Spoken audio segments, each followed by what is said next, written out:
sorte de société parallèle. En France, on appelle ça des zones de non-droit. Eh bien, c'est exactement ce qui se passe en Israël, dans de très nombreuses localités arabes israéliennes. Il y a tout un secteur criminel qui n'est pas contrôlé.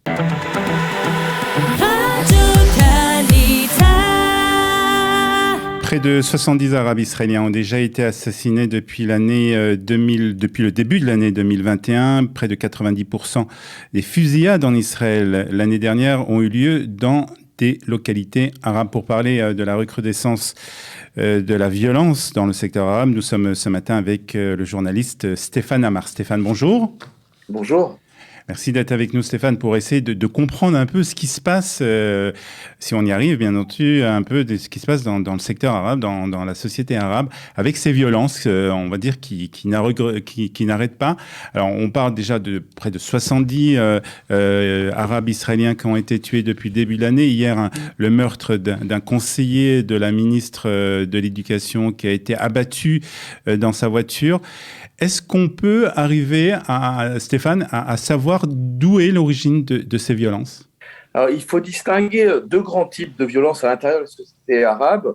Il y a ces crimes, comme celui qui a eu lieu hier, qui résultent le plus souvent de vengeance personnelle, d'intérêts qui s'affrontent. Il y a du trafic de drogue, il y a des gangs, il y a des clans, il y a de la corruption, il y a en fait un système mafieux qui s'installe à l'intérieur de bien des sociétés arabes israéliennes, de bien des communautés arabes israéliennes. Et ça, c'est une cause extrêmement importante de criminalité.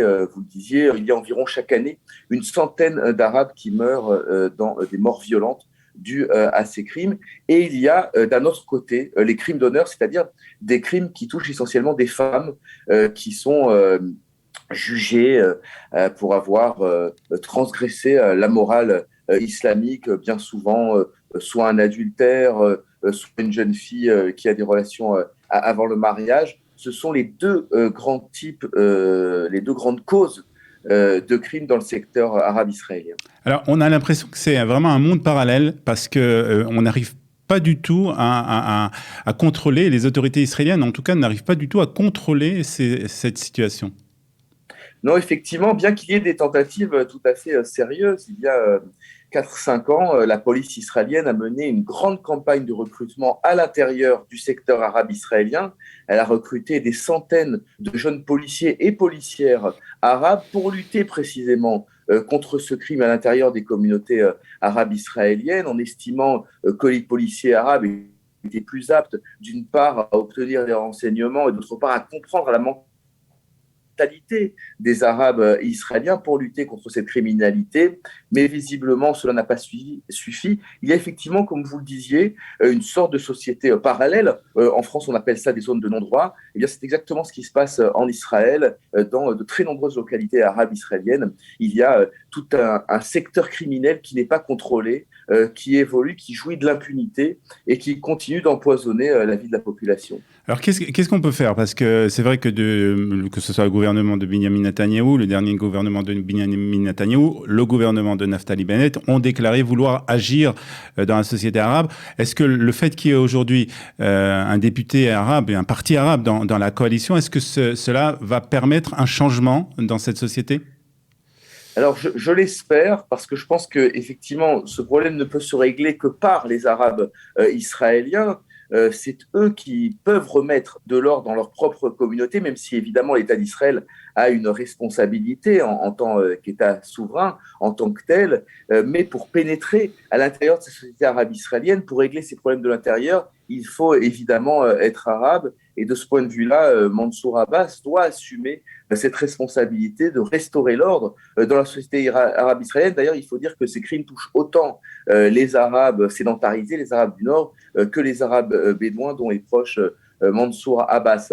Cela dit, il y a un problème beaucoup plus large, c'est celui de tolérer à l'intérieur de l'État d'Israël des modes de fonctionnement différents. Il y a eu au cours de toutes ces années une certaine bienveillance à l'égard de ces phénomènes en estimant qu'ils concernaient finalement les Arabes, que ça faisait partie de leur culture. C'est vrai, il y a un côté complètement anthropologique dans cette histoire, puisque les crimes d'honneur, les vendettas, etc., ce n'est évidemment pas nouveau chez les Arabes. Mais il faut mettre fin à un phénomène. L'État d'Israël est un État moderne, est un État de droit qui doit absolument restaurer l'ordre dans toutes les parcelles de son territoire, dans tous les mètres carrés de son territoire. La loi israélienne doit régner. Il y a une attente extrêmement forte des Arabes israéliens dans ce domaine.